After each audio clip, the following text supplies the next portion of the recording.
as you are a native English speaker and teacher of English, what is the best way to learn English for non-native English speakers? For example, people from India or Asia, they have aspiration, they desire to conquer this particular language. They cannot be a native English speaker, or they cannot speak like a native speaker, but they can elevate, they can level up their language competency. So how they want to practice this particular language in order to get proficiency or efficiency? Could you give me a couple of ideas to for such people who aspire to develop their speaking skills in English? Sure. I would say the first thing that you have to do as an English speaker is to listen to the language for a long time. You have to listen to the way the native speakers speak it. And then after that, you can try to answer. If there's questions, you can answer them. Can I answer these questions? Can I understand what is said to me, and can I reply? So if somebody says, "How are you?" You say, "I'm fine." "How was your day?" "It was great." We as an English teacher, I would say if you are going to say, "I'm good," when Yeah, somebody asks you how but you are, I then I never would say, try to say I'm fine. yes. I try to avoid that particular phrase. I always try to use different phrases or expressions. For Mhm. example, I'm cool.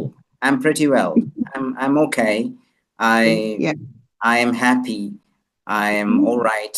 These kinds of expressions can be used instead of I am fine. There are more than 10 different ways that can be used instead of this I am fine. So as a beginning speaker, you can say I'm doing well or I'm fine.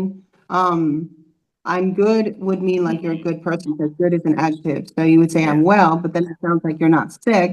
And so it's best to stay away from both of those and just say I'm doing well or I'm great. I don't know. For some reason, I feel like that's better. And remember, in real life, we don't always say the correct thing. Yeah. So if I say I'm good or I'm great, I'm not saying it grammatically correct, but it sounds normal. And so in life, we say things that are not perfect, and it's okay because we're all human. So it just sounds better. And in written speech, you have to spell things correctly, but people mess that up sometimes, and it's okay. We still understand you. Same thing with pronunciation. Same thing with the way we speak.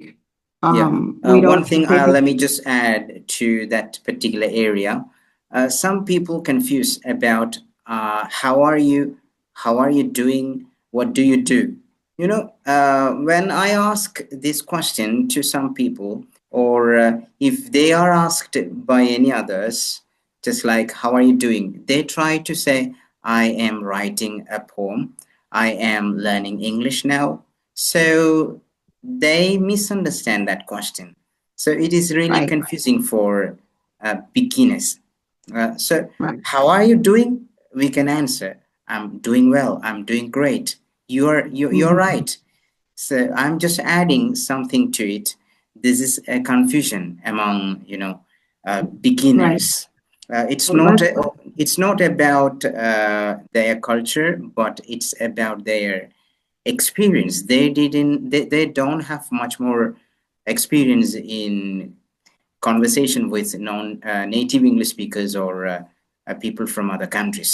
And some people just say, how do you do? They think that how do you do means what do you do, or what's your job or profession, what do you do for a living.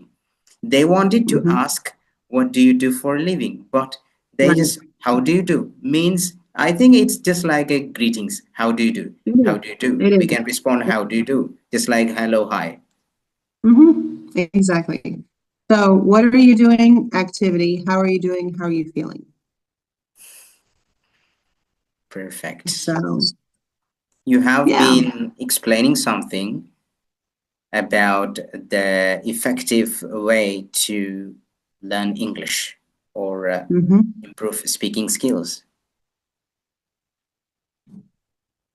Okay, so do you There have another any is there question for me? any particular method or a strategy that can be used?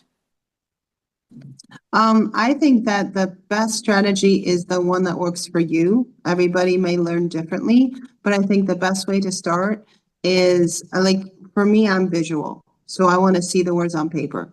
But other people might say, well, I like to listen to the language. Well, I do too. So one of the best things you could do is listen and write down or listen and read.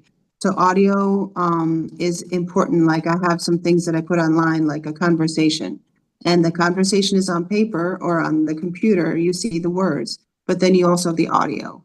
So when you're reading and then you're listening at the same time, it's much more effective than just reading or just listening.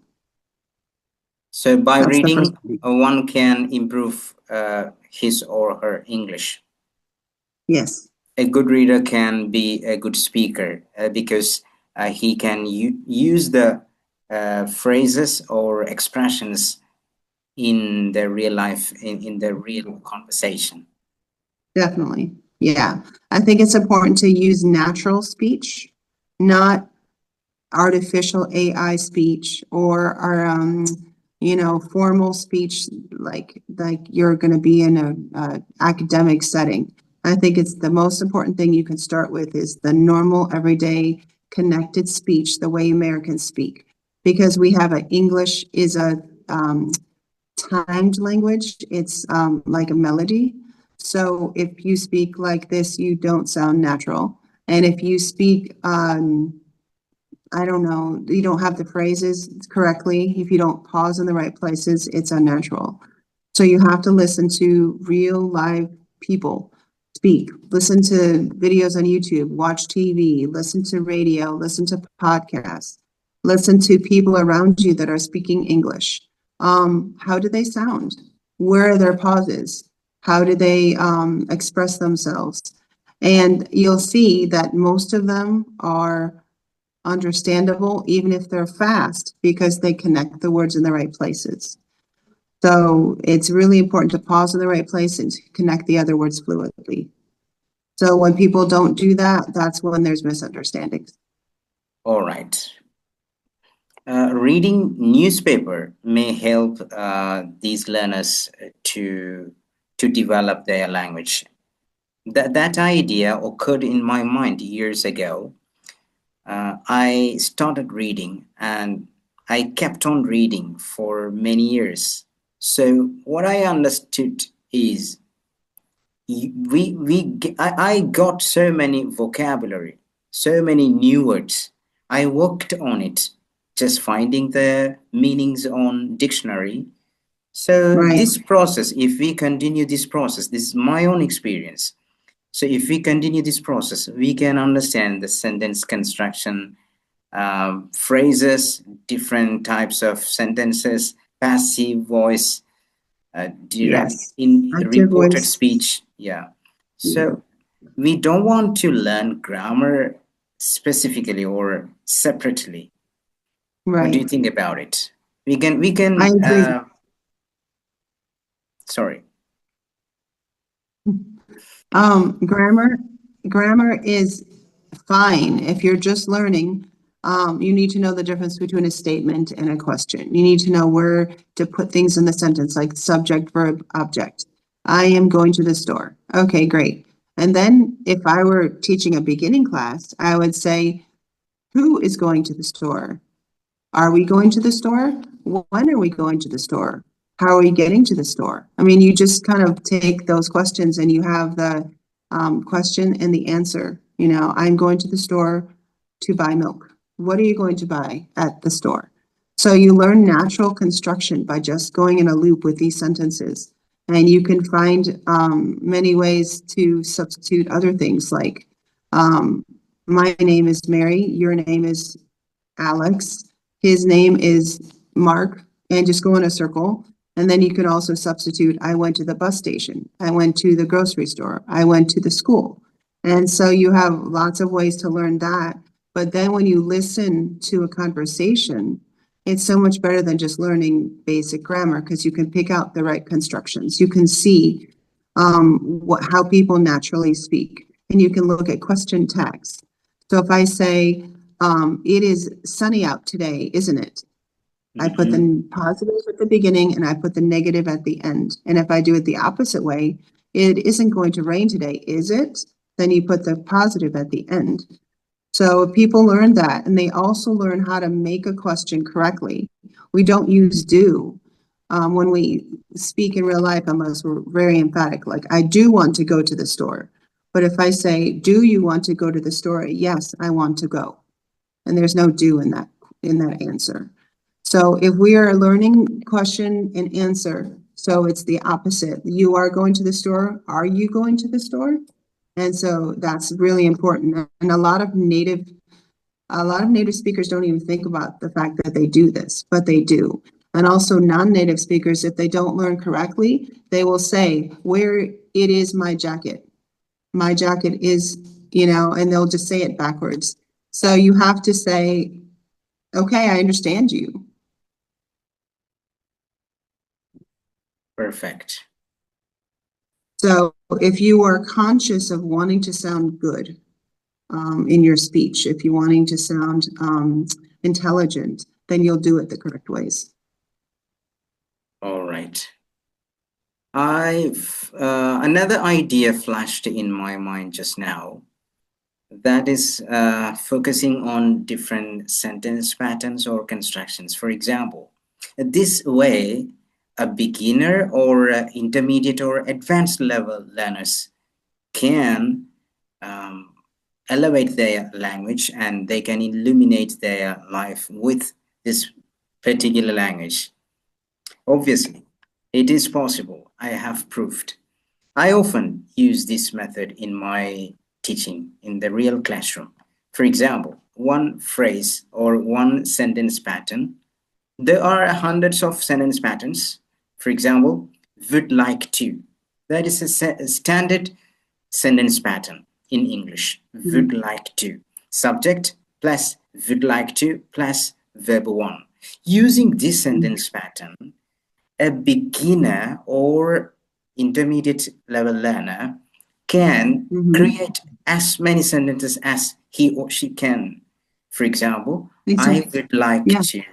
I would like to brush up my English. I wouldn't like to brush up my English. Would you Brush like up. to brush up my English? Would you like to brush up your English? Are Brush you up means improve. It's a phrasal word. Brush up. freshen up? No, no, not fresh. Brush up. Brush up. To Oh, like improve. teeth. Yeah, Yeah. brush So up. brush up English. Yeah. So, Brush there on are my English. different sentence patterns, different sentences. One Yeah. positive, negative, question, yes or no question, negative, yes or no question, WH question. Yeah. For example, what would you like to improve? What would you like to Yes. learn? I would like to Yes. learn driving. Where would you like Yes. to go? I would like to Right. go to market. Yes. Go to the market. That's one thing a lot of non-native speakers don't understand is when to say the in front of a sentence, in front of a noun.